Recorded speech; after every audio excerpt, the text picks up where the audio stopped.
Jürgen Herger, eden največjih svetovnih strokovnjakov na področju eksotičnih živali, se je svojo razstavo ponovno ustavil v Europarku. Welche exotischen Tiere haben Sie uns diesmal mitgebracht? Ja, wir haben diesmal keine Giftschlangen. Seit dieses Jahr zeigen wir das gleiche Afrikahaus wieder, aber mit ungiftigen Schlangen. Einfach mal Nattern, weil Nattern auch viel farbenprächtiger sind, viel schöner sind. Sie sind zwar teilweise kleiner als die Giftschlangen, aber es ist auch für uns ungefährlicher. Dann haben wir die Spinnen und die Skorpione wieder mitgebracht.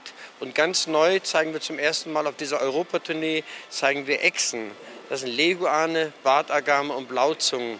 Und das ist eigentlich die Attraktion von dieser Ausstellung, weil man die Tiere mal von ganz nah auch sehen kann, wie sie sich in freier Natur bewegen.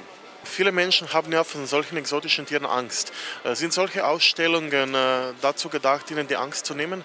Teilweise die Angst zu nehmen, aber wir möchten mit diesen Ausstellungen eigentlich auch das versuchen zu erklären, dass man die Tiere auch mal sieht. Denn wer von uns hat schon die Möglichkeit, nach Afrika, nach Asien, nach Australien zu kommen? Auch bei uns auf der Schlangenfarm. Auf der Schlangenfarm leben heute über 1000 Tiere. Wir sagen immer wieder, wir können den Tieren in der Farm, in einem Tierpark, auch in einem Zoo nie das geben, was sie in der Natur haben.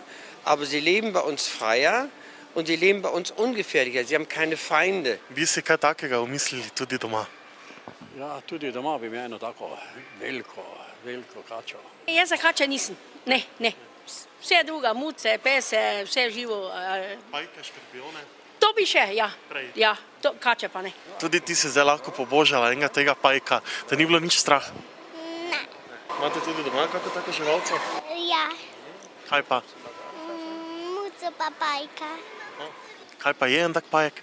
čurička. Wie ist es hier auf der Ausstellung? Zählen Sie jeden Tag die Tierchen, damit keines entwischt, oder? Ja, die Tiere können nicht entwischen. Die Ausstellung machen wir seit 26 Jahren und wir sind in 5 Ländern, in der Schweiz, in Österreich, in Ungarn, in Polen.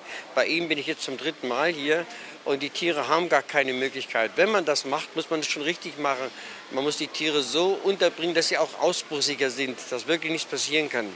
Kako zahtevno pa je, da nimo imeti kuščarje? Bei den Eidechsen sieht das so aus, dass die Tiere jeden Tag frisches Wasser benötigen und jeden Tag frisches Fressen. Wenn man sich solche Tiere anschafft, hat man keine Freizeit mehr, man hat auch keinen Urlaub mehr. Der Unterschied zu Schlangen ist, dass man bei der Schlange längere Zeit wegfahren kann.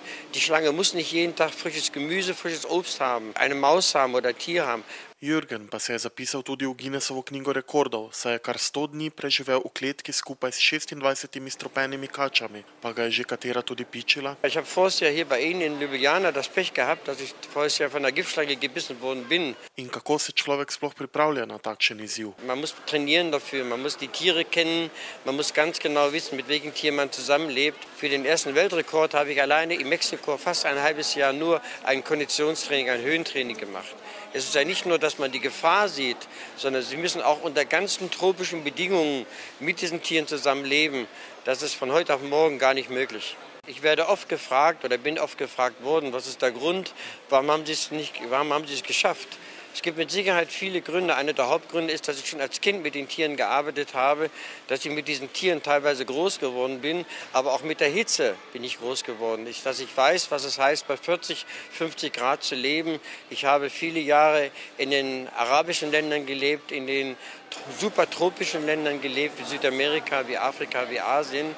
Und ich bin also praktisch mit der Hitze groß geworden.